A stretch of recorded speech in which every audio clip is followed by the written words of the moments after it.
মামুর বেটারা আর হইল না, রাজশাহী আর পারল না।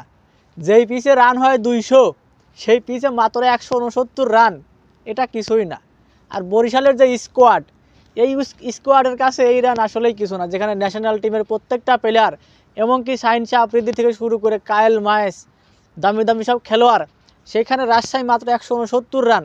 এই রান আসলে প্রথম থেকে আমরা বুঝতে পারছিলাম যে এই রান কিছু হবে না, কিন্তু তারপরেও তামিম ইকবাল যখন ব্যাট করতে নামলেন, তিনি একাই, বুড়া তামিম একাই রাজশাহীর সব বলারকে একদম পিটায়া ধুনায়া, একদম গণপিটানি দিয়ে পথে পথে করে দিয়েছে রাজশাহীকে।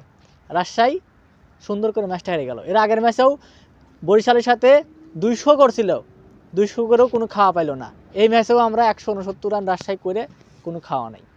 যদিও রাজশাহী খুব দুর্বল দল, এবারে আসলে সবাই ভাবছিল দুর্বল দল, কিন্তু তারপর তার চমক দেখাইছে। কিন্তু বরিশালের সাথে তারা 2টা ম্যাচই সুন্দর করে খুব পথে পথে রাস্তা হয়ে গেল।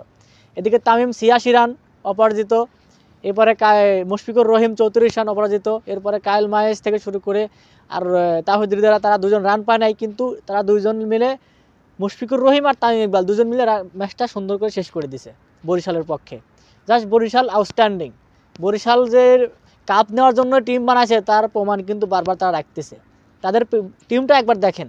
আর আমাদের দুর্বল রাজশাহী, মামুর বেটারা কি বানাইছো দুর্বল, তোমাদের নাম দিচ্ছ দুর্বল রাজশাহী, কিন্তু আসলে তোমাদের কাজে কামে দুর্বল রাজশাহী।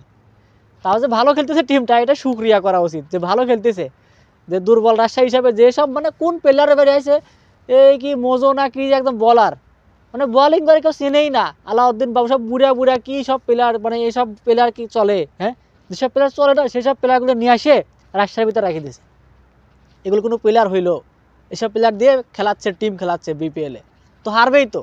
সেই হিসাবে যে 169 রান করছিল, সুক্রিয়া করা উচিত রাজশাহীকে। তো যাই হোক, রাজশাহী অবশেষে ফুল পথে পথে রাস্তা হয়ে গেছে, তারা প্যাকেট হয়ে গেছে এই ম্যাচেও। দেখা যাক এখন আগামী ম্যাচে তারা কী করে।